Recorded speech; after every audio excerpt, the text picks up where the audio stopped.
सबको praise the Lord, जय मसीह की। भाग 2 मैं आपका स्वागत करना चाहता हूं और हम सीख रहे हैं परमेश्वर के 7 आत्माओं के बारे में। और मैंने पहले भाग में आपको बहुत सारी बातें आपको सिखाई, समझाई।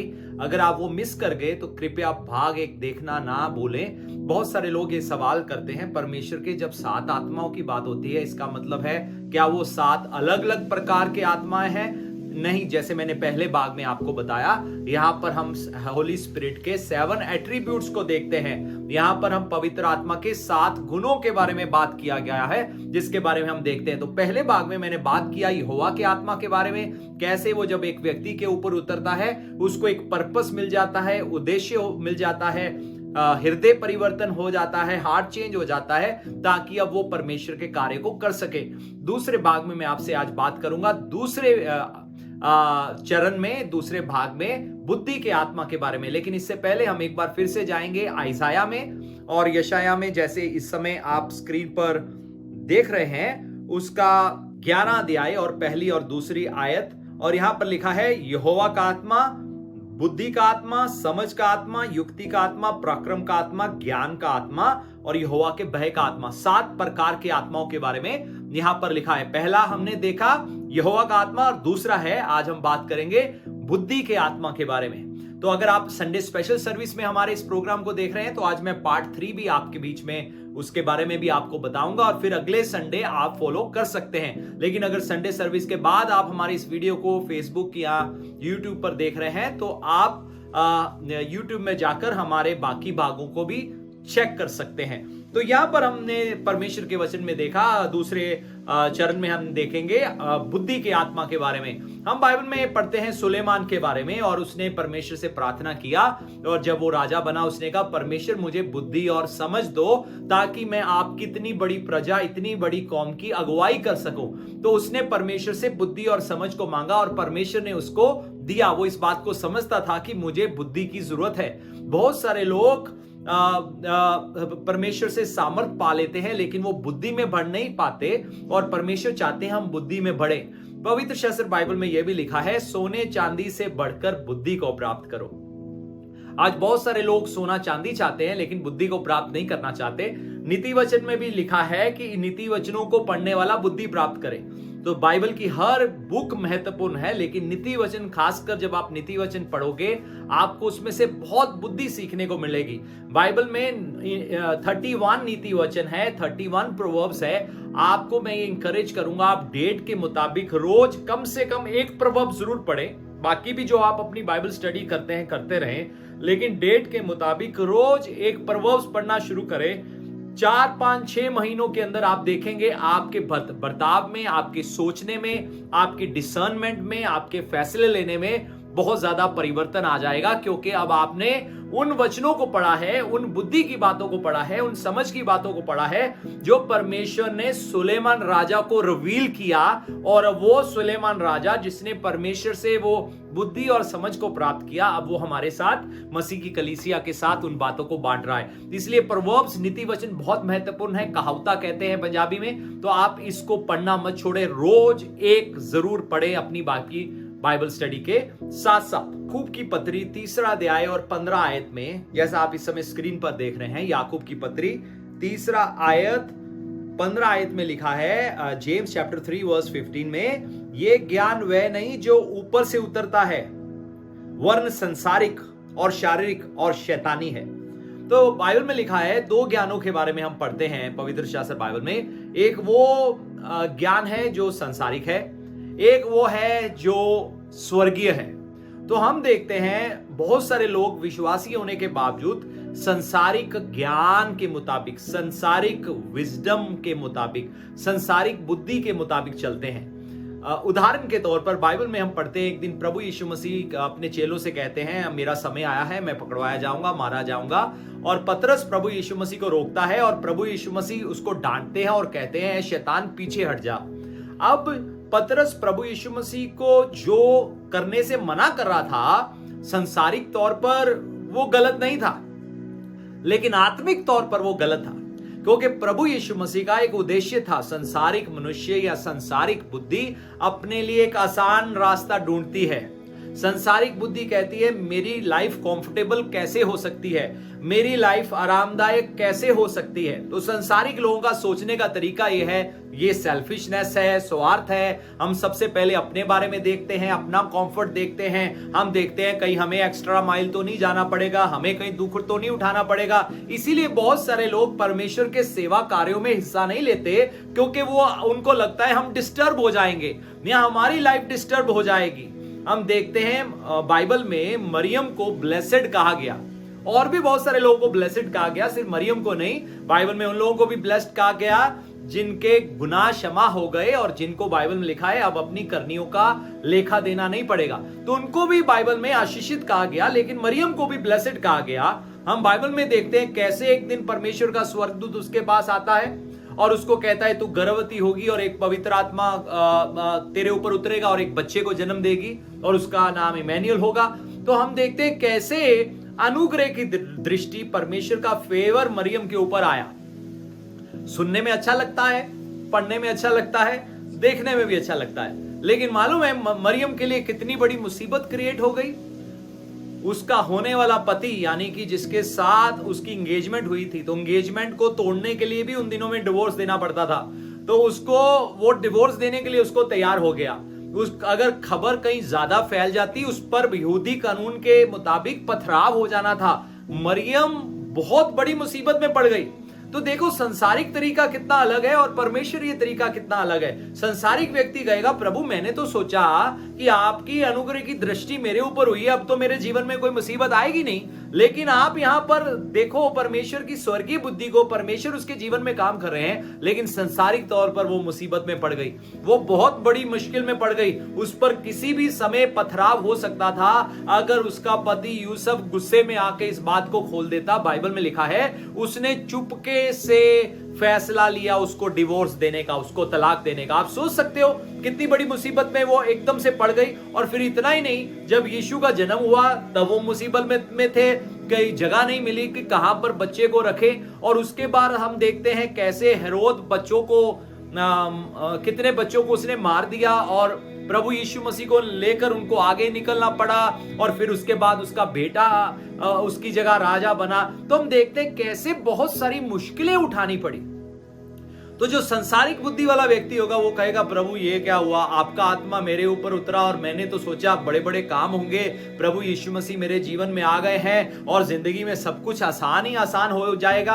हाँ, काम बड़े बड़े जरूर होंगे, परमेश्वर को महिमा जरूर मिलेगी, लेकिन याद रखे परमेश्वर के कार्यों को करने के लिए एक कीमत भरना पड़ता है। और वो व्यक्ति जो संसारिक बुद्धि के मुताबिक चलता है वो कुछ समय के बाद वो कुड़कुड़ाना शुरू कर देगा, वो बुड़बुड़ाना शुरू कर देगा। वो कहेगा मैंने गलती कर लिया, मैंने क्यों परमेश्वर की आवाज सुनी, परमेश्वर आप कहां हो, मेरे जीवन में ये मुश्किल क्यों आ गई।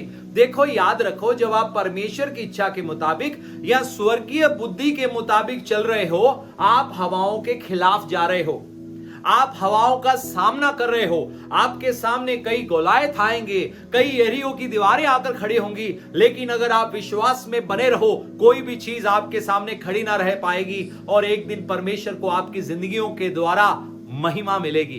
तो संसारिक बुद्धि वाला व्यक्ति आत्मिक बातों को नहीं समझ सकता। और बाइबल में लिखा है जो संसारिक बुद्धि है डिमोनिक है। प्रभु यीशु मसीह ने कहा जो अपनी जान को बचाना चाहेगा वो उसको गवाएगा, लेकिन जो मेरे खातिर अपनी जान को गवाएगा उसे पाएगा। देखो कितना फर्क है। संसारिक तौर पर हम कहेंगे जान बचा लो।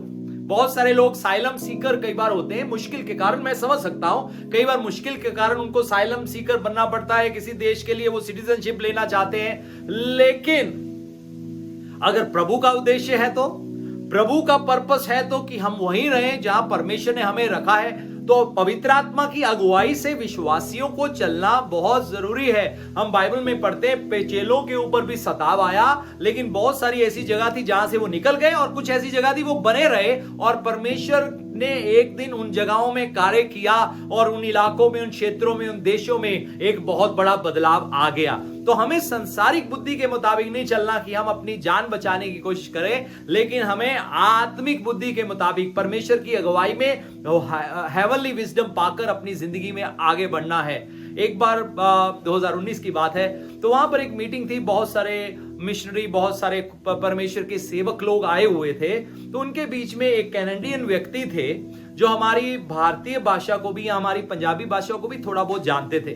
तो बहुत स्लिम और बहुत धीमा बोलने वाले, और उनको देखकर कहीं भी ऐसे नहीं लगता था कि ये खुदा का एक बहुत बड़ा दास होगा।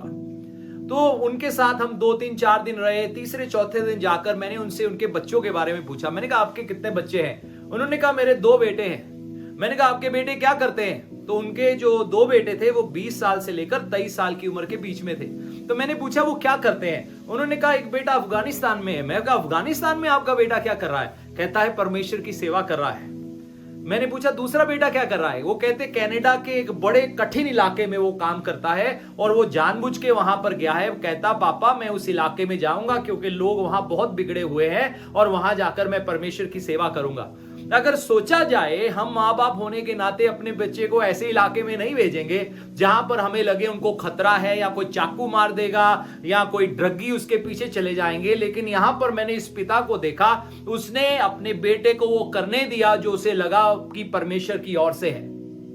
एक संसारिक बुद्धि वाला व्यक्ति संसारिक तौर पे सोचेगा नहीं नहीं वहां खतरा है, अफगानिस्तान में क्या करना है, कनाडा के सबसे बिगड़े हुए और पिछड़े हुए इलाके में जाकर क्या करना है, कोई ऐसी जगह में रहो जो बहुत खूबसूरत हो, बड़ा सुकून हो, चैन हो, आराम हो और जिंदगी में आगे बढ़ो।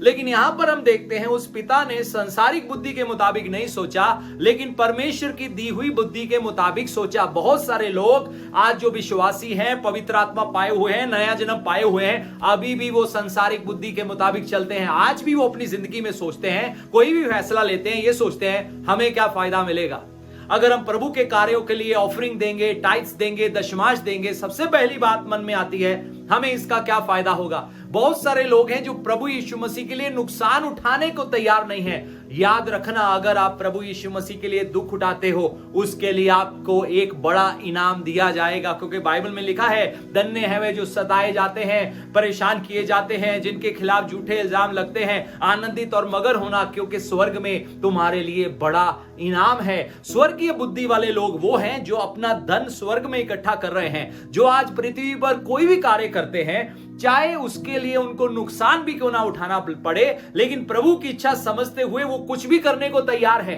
क्योंकि उनकी नजरें स्वर्ग में है, स्वर्ग के इनाम पर है। लेकिन संसारिक बुद्धि वाले लोग सिर्फ संसार की वस्तुओं को देखते हैं, संसार की चीजों को देखते हैं, और वो अपना नफा और नुकसान हमेशा संसारिक तौर पर उसका नापतोल करते हैं, और वो जिंदगी में कभी भी परमेश्वर की इच्छा को पूरा नहीं कर पाते। सुलेमान ने परमेश्वर से मांगा, प्रभु मुझे बुद्धि और समझ दो, परमेश्वर मुझे बुद्धि दो। बाइबल में लिखा है सोने चांदी से बढ़कर बुद्धि को प्राप्त करो। आए हम एक्ट्स चैप्टर 6 वर्स 3, यहां पर लिखा है, इसलिए हे भाइयों अपने में से 7 सुनाम पुरुषों को जो पवित्र आत्मा और बुद्धि से परिपूर्ण हो चुन लो कि हम उन्हें इस काम पर ठहरा दें। तो एक समय था, बहुत सारे विश्वासी लोग कुड़कुड़ाना शुरू हो गए क्योंकि उनकी देखभाल नहीं की जा रही थी, विधवाओं की देखभाल नहीं की जा रही थी, दूसरे कई लोगों की। तो प्रभु के प्रेरितों ने कहा यह अच्छा नहीं है कि हम वचन सुनाना और प्रार्थना छोड़कर खाने पिलाने की सेवा में भी लग जाएं। तो उन्होंने कहा आओ हम प्रार्थना करें और 7 ऐसे पुरुषों को चुना जाए जो पवित्र आत्मा से परिपूर्ण हो, ताकि वो इस सेवा कार्य को संभाल सके, जिनमें बुद्धि हो इस काम को करने के लिए। हम देखते हैं सेवा के लिए, चाहे वो खाने पिलाने की सेवा भी क्यों ना हो, बेशक इन 7 लोगों में से वो लोग भी थे जिन्होंने सुसमाचार प्रचार के तौर पर बड़ी अच्छी सेवकाई की। खासकर 2 नाम तो आपको मालूम भी होंगे, एक स्टीफनुस था और एक फिलिपुस था। One was Stephen, other one was Philip. तो हम देखते हैं कैसे परमेश्वर ने उनको इस्तेमाल किया, लेकिन जिस काम के लिए चुने गए थे वो था खिलाने पिलाने का काम, मेज बिछाने का काम, खाना तैयार करने का काम, और कुछ ऐसे काम थे जो इन लोगों को 7 लोगों को संभालने थे। लेकिन वो लोग चुने गए जिनमें परमेश्वर का आत्मा था और प्रभु के आत्मा के द्वारा दिया हुआ बुद्धि भी था। फिर बाइबल में हम यहोशू के बारे में पढ़ते हैं, जैसा आप स्क्रीन पर इस समय देख रहे हैं, व्यवस्था विवरण उसका 34वां अध्याय और 9वीं आयत, डिट्रोनमी चैप्टर 34 एंड वर्स 9। यहां पर लिखा है, नून का पुत्र यहोशू बुद्धिमानी की आत्मा से परिपूर्ण था, क्योंकि मूसा ने अपने हाथ उस पर रखे थे और इजरायली उस आज्ञा के अनुसार जो यहोवा ने मूसा को दी थी उसकी मानते थे। एक बार फिर देखिए, नून का पुत्र यहोशू बुद्धिमानी की आत्मा से परिपूर्ण था। यहोशू में कौन सा आत्मा था? बुद्धि का आत्मा था। उसको मालूम था मुझे आगे क्या करना है। बहुत सारे लोगों को मालूम नहीं जिंदगी में आगे क्या करना है। जब बुद्धि का आत्मा उतरता है आपको पता लगेगा अब आपको अपने जीवन में क्या करना है। अगले तीसरे भाग में मैं आपसे बात करूंगा समझ के बारे में। अंडरस्टैंडिंग, स्पिरिट ऑफ अंडरस्टैंडिंग, समझ का आत्मा। क्योंकि अगर आप में बुद्धि है, आपको मालूम है कि आपको क्या करना है, लेकिन यह नहीं मालूम कैसे करना है, तो आपका काम अधूरा रह जाएगा। इसीलिए जब बाइबल में सुलेमान राजा ने, किंग सोलोमन ने जब परमेश्वर से मांगा, उसने कहा बुद्धि और समझ दो, give me wisdom and understanding. मुझे बुद्धि दो, मुझे पता हो क्या करना है, स्वर्ग की क्या इच्छा है, परमेश्वर अपनी कौम में क्या करना चाहते हैं, और मुझे समझ भी दो कैसे मैं उन चीजों को आपकी कौम में लागू कर सकता हूं। जो मैंने जाना है उसको मैं कैसे लागू कर सकता हूं, उसको मैं से कैसे काम में ला सकता हूं। भाग 3 में मैं आपके साथ इस बारे में बात करूंगा। लेकिन ये समय है, हम परमेश्वर के लिए भेंट भी उठाएंगे। ये ऑफरिंग देने का समय है। और अगर आप में लोग हैं जो हाउस ऑफ वर्शिप सेवकाई में, इस कार्य में जो हम कर रहे हैं, बाइबल स्कूल के द्वारा, कलीसिया स्थापित करने के द्वारा, डिसाइपलशिप प्रोग्राम्स के द्वारा, आराधना के गीत बनाने के द्वारा आप तक हम ऑनलाइन पहुंचते हैं, ये तभी संभव हो पाता है जब आपके जैसे सहयोगी हमारे साथ खड़े होते हैं और इस सेवकाई में हमारी मदद करते हैं। तो हम दुआ कर रहे हैं कि बहुत सारे लोग हमारे साथ जुड़ जाएं, बहुत सारे लोग मंथली पार्टनर्स बन जाएं, ताकि हम मिलकर परमेश्वर के कार्य को आगे बढ़ा सके। इस समय आप स्क्रीन पर हमारी बैंक अकाउंट डिटेल्स देख सकते हैं। ये बैंक अकाउंट सिर्फ और सिर्फ इंडियन बैंक्स के लिए है। अगर आपका इंडियन बैंक में खाता है तो ही आप हमारे इस अकाउंट में डोनेशन भेज सकते हैं। लेकिन अगर कोई ऐसा व्यक्ति है जो किसी कारणवश आप हमारे इस बैंक में डोनेशन नहीं भेज पा रहे या नहीं भेज सकते, तो नीचे 2 नंबर दिए गए हैं, आप उन पर संपर्क कर सकते हैं। आपको बता दिया जाएगा कैसे आप अपने tights, offering, donations house of worship सेवकाई में पहुंचा सकते हैं। आए हम प्रार्थना करें। और खासकर इस समय मैं प्रार्थना करने जा रहा हूं उन लोगों के लिए जिन्होंने फैसला लिया है कि हम परमेश्वर के कार्यों के लिए देंगे, जो भेंट देने जा रहे हैं। याद रखे, हो सकता है आपके पास थोड़ा हो, लेकिन याद रखे, एलिया जब एक औरत के पास गए जिसके पास आखिरी कुछ खाने को बचा था, उसने कहा तू जो मैं कहता हूं तू कर, ना तो कुप्पी में तेल खत्म होगा ना ही आटा खत्म होगा।